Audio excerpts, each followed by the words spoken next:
Assalamualaikum anak-anakku kelas 5B yang soleh dan soleha. Belajar kembali dengan Bu Inaya pada mata pelajaran Pendidikan Agama Islam dan juga Budi Pekerti. Sebelum kita memulai pelajaran, marilah kita berdoa terlebih dahulu. Bismillahirrahmanirrahim. Raditu billahi rabba wa bil islami dina wa bi Muhammadin sallallahu alaihi wasallam nabiyyan wa rasula. Rabbi zidni ilma warzuqni fahma waj'alni min ibadika sholihin. Amin. Pada pertemuan ketiga kali ini adalah mengenal kitab-kitab Allah. Perintah beriman kepada kitab-kitab Allah Subhanahu wa Ta'ala. Allah Subhanahu wa Ta'ala menyuruh manusia beriman kepada kitab Al-Quran dan kepada kitab-kitab yang diturunkan kepada para rasul sebelumnya. Jika tidak beriman kepada kitab-kitab itu, maka orang itu tergolong orang yang sesat. Lantas, bagaimana cara beriman kepada kitab-kitab Allah Subhanahu wa Ta'ala itu? Caranya adalah dengan meyakini bahwa Allah Subhanahu wa Ta'ala telah menurunkan kitab-kitabnya kepada para rasulnya melalui malaikat Jibril. Kitab-kitab tersebut harus dijadikan pedoman hidup untuk menuntun dan mengatur cara kita bersikap dan berperilaku guna mencapai keselamatan dan kebahagiaan hidup di dunia dan akhirat. Nama-nama kitab Allah Subhanahu wa Ta'ala.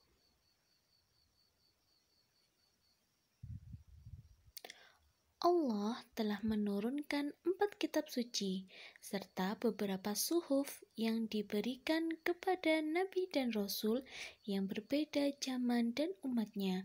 Semua kitab suci dan suhuf tersebut diturunkan oleh Allah kepada para Nabi dan Rasul untuk dijadikan sumber kebenaran dan petunjuk untuk memperoleh keselamatan dan kebahagiaan dunia dan akhirat.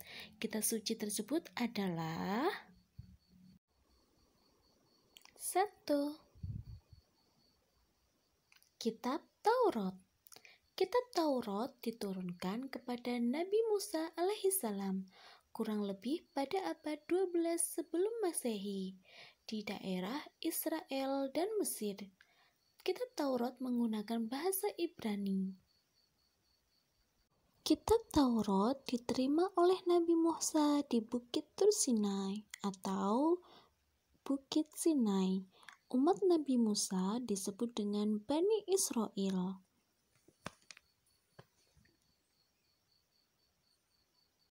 2. Kitab Zabur. Kitab Zabur diturunkan kepada Nabi Daud alaihissalam ketika beliau menduduki tahta sebagai Raja Bani Israel pada abad 10 sebelum Masehi. Kitab Zabur disebut juga dengan Mazmur. 3. Kitab Injil. Kitab Injil diturunkan kepada Nabi Isa alaihissalam pada sekitar abad 1 Masehi di daerah Yerusalem. Dalam bahasa Yunani, Injil berarti kabar selamat, pelajarannya yang baru atau kabar gembira. 4. Kitab Al-Quran. Anak-anakku, kitab Al-Quran ini diturunkan kepada Nabi Muhammad SAW pada abad 6 Masehi di Mekah. Peristiwa turunnya Al-Quran disebut dengan Nuzulul Quran. Jadi pertama kali turun itu ketika Nabi Muhammad SAW menyendiri di Gua Hiro, Mekah. Turunnya Al-Quran menandai bahwa Nabi Muhammad SAW diangkat menjadi Rasulullah atau utusan Allah ketika beliau genap 40 tahun. Kitab Al-Quran merupakan mukjizat terbesar yang diterima Nabi Muhammad SAW. Membaca Al-Quran merupakan ibadah dan berpahala. Oleh karena itu, kita sebagai umat Islam agar senantiasa membaca kitab suci Al-Quran. Al-Quran adalah kitab suci yang paling sempurna dan terjaga kemurniannya sampai akhir zaman. Karena yang menjaga keaslian Al-Quran itu adalah Allah Subhanahu wa Ta'ala. Sebagaimana firman-Nya dalam Al-Quran surat Al-Hijj ayat 9, yang artinya sesungguhnya kami telah menurunkan Al-Quran dan sesungguhnya kami benar-benar memeliharanya.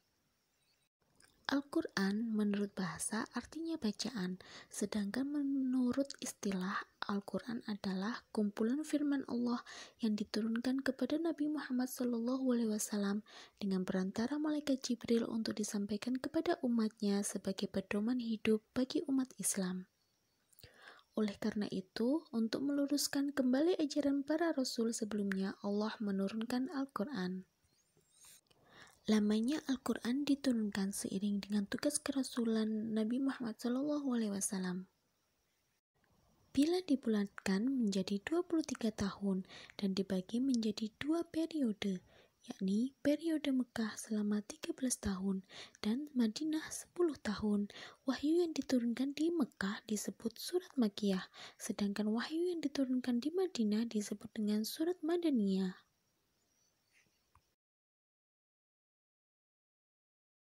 Al-Quran diturunkan secara berangsur-angsur selama 22 tahun 2 bulan 22 hari dibulatkan menjadi 23 tahun 13 tahun periode Mekah dan 10 tahun periode Madinah.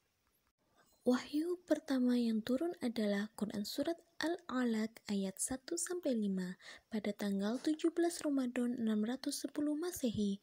Wahyu yang terakhir turun adalah Quran Surat Al-Maidah ayat 3 pada tanggal 9 Dzulhijjah 632 Masehi.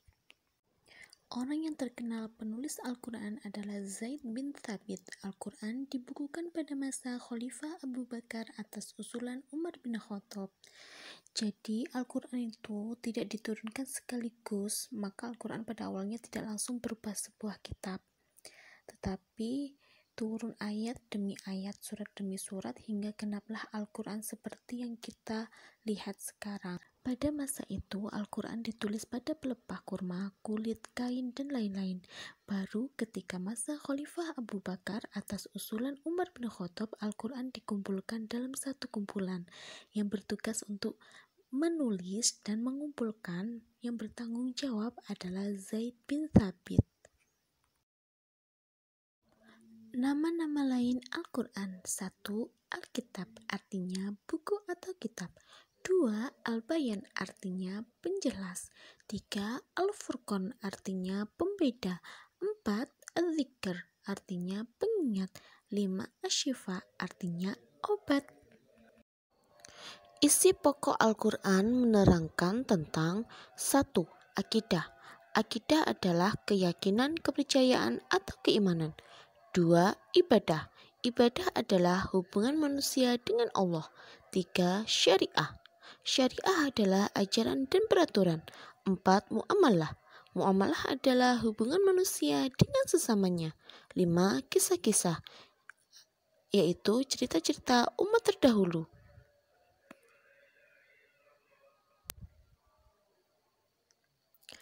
Al-Quran menyempurnakan seluruh hukum-hukum Allah Subhanahu wa Ta'ala yang terdapat dalam kitab-kitab yang diturunkan sebelumnya. Ia diturunkan untuk seluruh umat manusia sebagai rahmat bagi semesta alam atau rahmatan lil alamin. Al-Quran merupakan kitab suci terakhir dan Nabi Muhammad SAW merupakan nabi yang terakhir pula. Apabila ada yang mengaku sebagai nabi setelah wafatnya Nabi Muhammad SAW, berarti dia adalah nabi palsu dan kitab yang dibawanya juga palsu, karena Al-Quran adalah kitab yang terakhir. Dan orang yang mempercayai adanya nabi setelah Nabi Muhammad SAW tergolong murtad. Murtad yaitu orang yang keluar dari agama Islam dan kelak di akhirat akan masuk ke dalam neraka. Pertemuan kali ini cukup sekian dan terima kasih. Semoga mendapatkan ilmu yang bermanfaat dan juga barokah. Jangan lupa ya, tugasnya untuk dikerjakan. Sebelum kita akhiri, marilah kita berdoa terlebih dahulu. Bismillahirrahmanirrahim. Alhamdulillahirabbil alamin. Subhanakallahumma wa bihamdika asyhadu an la ilaha illa anta astaghfiruka wa atubu ilaik.